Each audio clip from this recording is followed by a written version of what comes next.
കാര്യങ്ങൾ പറയുന്നില്ല ഇപ്പം. ഉം. പറയുന്നില്ല. ഉള്ളിൽ വെക്കാ. ഉം. പറയണ്ട. അതായിരിക്കും നല്ല എന്താ സേഫ്റ്റി. വരുന്നതിൻ്റെ ബാക്കി ചെയ്യട്ടെ. എനിക്ക് തന്നെ ഒരു ക്ലാരിറ്റി, എൻ്റെ കാര്യത്തിൽ പോലും എനിക്ക് ക്ലാരിറ്റി ഇല്ല. പിന്നെ ഞാനെന്തിനാണ് വേറൊരാൾക്ക് ക്ലാരിറ്റി ഉണ്ടാക്കി കൊടുക്കുന്നത്? അയാൾ അയാളുടെ റൂട്ടിൽ പോട്ടെ എന്നുള്ളൊരു തീരുമാനമൊക്കെ ഉണ്ട് ഇപ്പോൾ. അങ്ങനെയൊക്കെയുണ്ട്. അല്ല, കംഫർട്ട് സോണിൽ വർക്ക് ചെയ്യണം എന്നും ഒരു ആഗ്രഹമുണ്ട്. ഇപ്പോൾ അതായത് ഇപ്പം നല്ലൊരു ടീമിൻ്റെ കൂടെ വർക്ക് ചെയ്തു. കംഫർട്ട് സോണിലേ വർക്ക് ചെയ്യാവൂ. വർക്ക് ചെയ്യാവുള്ളൂ. ഈ ഞാൻ സെറ്റുകളിൽ ചെല്ലുന്നിടം എൻ്റെ കംഫർട്ട് സോൺ ആക്കി എടുക്കാൻ നോക്കാറുണ്ട്. ആക്കിയെടുക്കും. ആ ഞാൻ ഈ പറഞ്ഞ പോലെ എല്ലാവരെയും ഇറിറ്റേറ്റ് ചെയ്യുന്ന ആളൊന്നുമല്ല കേട്ടോ. എനിക്ക് ഇഷ്ടമുള്ളവരെ മാത്രമേ ഇറിറ്റേറ്റ് ആ ചെയ്യത്തുള്ളൂ. അല്ല, അങ്ങനെയല്ല. ഇപ്പം അത് ചേട്ടൻ്റെ ഭാഗത്തു നിന്നല്ല. ഒരു പുതിയ ലൊക്കേഷൻ ചെല്ലുമ്പം അവിടെ ഏതെങ്കിലും ഒരു വ്യക്തി, ഇപ്പോൾ ടെക്നിക്കൽ സൈഡിൽ നിന്നായിരിക്കാം, അല്ലെങ്കിൽ ഡയറക്ടർ സൈഡിൽ നിന്നായിരിക്കാം, എപ്പോഴെങ്കിലും ഒരു ഡിസ്റ്റർബൻസ് ഉണ്ടായിട്ട് അത് വെച്ചുകൊണ്ടൊരു പെർഫോമൻസ് ചെയ്തിട്ടുണ്ടോ? അങ്ങനെ ഒരു പിന്നെ പെർഫോമൻസ് ഉണ്ട്. ഉണ്ട്. അത് ഭയങ്കരമായിട്ട് ബാധിച്ചിട്ടുണ്ടോ അവസാനം ഈ പെർഫോമൻസ് കണ്ടപ്പോൾ? ഇല്ല, ഞാനൊന്ന് പെർഫോമൻസ് കണ്ടപ്പം എനിക്കങ്ങനെ മോശമായി എന്നൊന്നും നീ നന്നായി ഹാൻഡിൽ ചെയ്തല്ലോ എന്ന് എനിക്ക് എന്നോട് തന്നെ തോന്നി. തോന്നിയിട്ടുണ്ട്. ഉം, ഉം, ഉം. അല്ല, അങ്ങനെ എന്തെങ്കിലും ഏട്ടനൊരു മറക്കാനാത്തൊരു സംഭവം ഉണ്ട്, ഒരു ഓർമ്മ, അങ്ങനെ ഭയങ്കര ഡിസ്റ്റർബ് ആയിട്ടുള്ളൊരു ഒരു ഒരു ഒരു മൊമെൻറ്റ് ഒരു ലൊക്കേഷനിൽ? ഞാൻ ഒരു സിനിമയിൽ അഭിനയിക്കുമ്പം അതിൻ്റെ അസോസിയേറ്റ് ഡയറക്ടർ എനിക്ക് വർഷങ്ങളായിട്ട് അറിയാവുന്ന ഒരാളാണ്. എൻ്റെ സുഹൃത്താണ്. നമ്മൾ മോറലിയും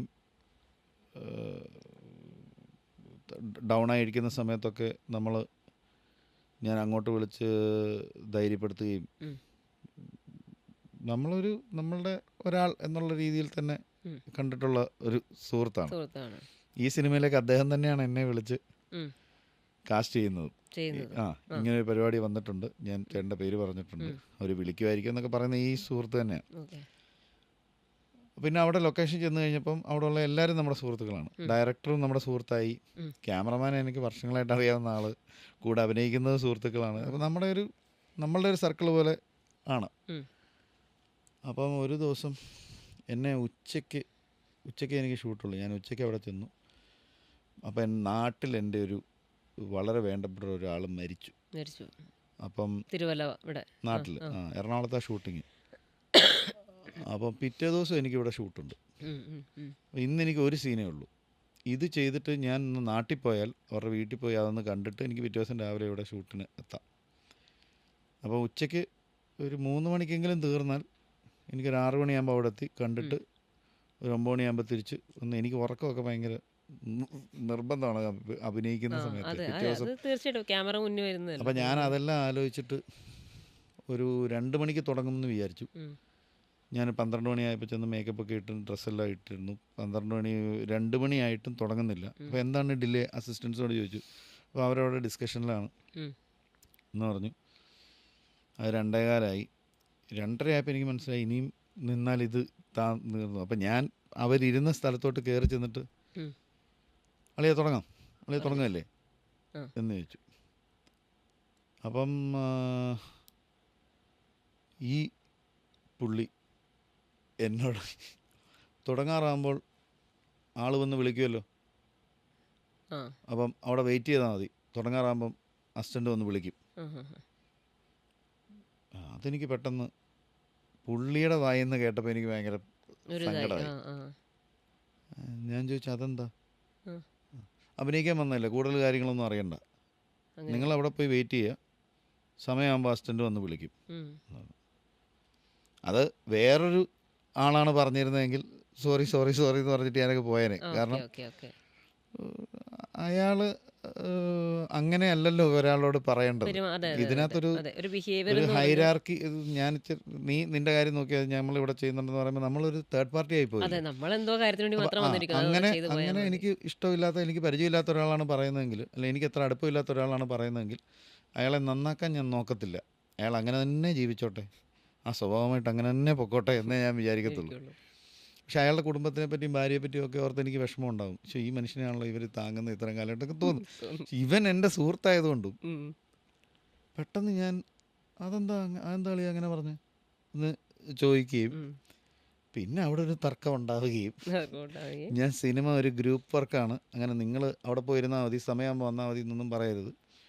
എല്ലാവരും ഇവിടെ ഈ സെറ്റിലുള്ള എല്ലാവരും ചായ കൊടുക്കുന്ന ചേട്ടൻ പോലും ഈ സിനിമയ്ക്ക് വേണ്ടിയിട്ടാണ് വർക്ക് ചെയ്യുന്നത്. ഈ സിനിമ നന്നാക്കാൻ വേണ്ടിയിട്ടാണ് എല്ലാവരും ശ്രമിക്കുന്നത്. അതുകൊണ്ട് ഒരാളെ മാറ്റി നിർത്തി ആ പണി മാത്രം ചെയ്താൽ മതി, ഈ പണി മാത്രം ചെയ്താൽ മതി എന്ന് പറഞ്ഞാൽ എനിക്ക് നിന്നോടും പറയേണ്ടി വരും, നിൻ്റെ പണി എന്നെ ഭരിക്കലല്ല, നീ സംവിധായകൻ്റെ സഹായിയാണ്, അയാൾക്ക് വേണ്ട കാര്യങ്ങൾ ചെയ്തു കൊടുത്താൽ മതി. എന്നോട് ഈ ഡയലോഗ് അടിക്കാൻ ഞാനും പെട്ടെന്ന് ആദ്യമായിട്ടാണ് എൻ്റെയും ഒരു ലൊക്കേഷനിൽ അങ്ങനെ കൈവിട്ട് പോകുന്നത്. അങ്ങനെ ഒരു കാര്യം സംഭവിച്ചിട്ട് പെട്ടെന്ന് എന്തിനായിരുന്നു ആവശ്യം. അത് കഴിഞ്ഞിട്ട് പെട്ടെന്ന് തന്നെ അടുത്ത് ആ ഷോട്ട് എന്നാൽ പിന്നെ തുടങ്ങിയേക്കാന്ന് പറഞ്ഞാൽ ഷോട്ട് എടുക്കാൻ പോവുകയും ഞാനും അപ്സെറ്റ്, പുള്ളിയും അപ്സെറ്റ്, ഇത് കേട്ടിരുന്ന സംവിധായകനൊന്നും മിണ്ടിയില്ല, പുള്ളിക്കും അപ്സെറ്റ്, ക്യാമറമാൻ പിന്നെ കുറച്ച് എക്സ്പീരിയൻസ്ഡ് ആയതുകൊണ്ട് പുള്ളി കാര്യങ്ങളൊക്കെ കൂളാക്കാൻ എടുക്കാൻ നോക്കുന്നുണ്ട്. പക്ഷേ ഇതിന് ശേഷം ഈ സീൻ ചെയ്യേണ്ട വന്നല്ലോ, അന്നെനിക്ക് അത് ഇത് പിന്നെ എങ്ങനെ നമ്മൾ വേറെ ഒന്നാമത്തെ പ്രശ്നം, ഈ ആക്ടേഴ്സ് ലൊക്കേഷനിൽ വരുന്നത് മനുഷ്യരായിട്ടും അവിടെ വന്നതിന് ശേഷം കഥാപാത്രങ്ങളായിട്ടും മാറുകയാണ്. അപ്പം ഭയങ്കര ഫ്രജൈലാണ് ആക്ടേഴ്സ്. അവരുടെ കോൺസെൻട്രേഷൻ ഒന്നും ബ്രേക്ക് ചെയ്യരുത്, കോൺഫിഡൻസ് ബ്രേക്ക് ചെയ്യരുത്. ഈ കോൺഫിഡൻസിലാണ് ഇയാൾ ഇത് ചെയ്തു പോകുന്നത്.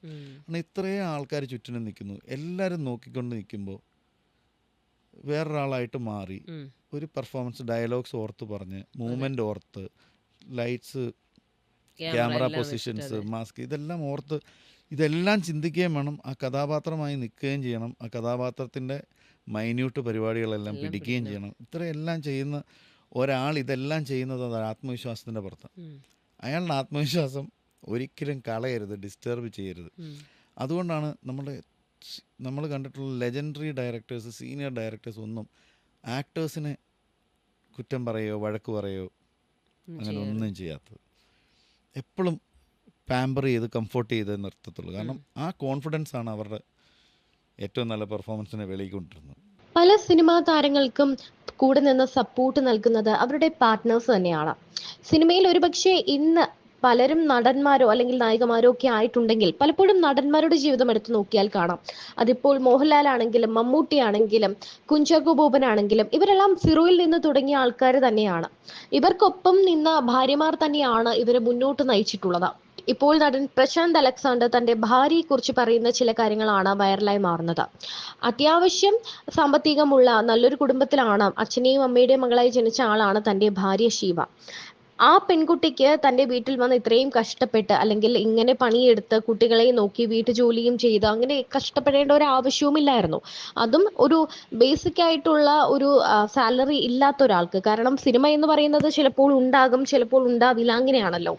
അങ്ങനെ ഒരാളുടെ ഒപ്പം നിൽക്കാൻ ഷീബ കാണിച്ച ഒരു പിന്തുണ തന്നെയാണ് ഭയങ്കര കൂടുതൽ. കാരണം അവതാരികയായിരുന്നു പ്രശാന്ത് അലക്സാണ്ടറിന്റെ ഭാര്യ. നല്ല ലാംഗ്വേജ് ഉള്ള ഒരു സേഫ് ലൈഫ് കിട്ടാൻ സാധ്യതയുള്ള ഒരു പെൺകുട്ടി. എന്നാൽ അവർ പ്രശാന്തിന് വേണ്ടി ബിഎഡ് പഠിച്ചു, നെറ്റ് എഴുതി, അങ്ങനെ കോളേജ് ലെക്ചറായി മാറി. ഇപ്പോൾ കുട്ടികളുടെ കാര്യം, വീട്ടുകാര്യം, തങ്ങളുടെ പഠിത്തത്തിന്റെ കാര്യം, എല്ലാ കാര്യങ്ങളും ഭാര്യയാണ് നോക്കുന്നത് എന്നാണ് പ്രശാന്ത് പറയുന്നത്.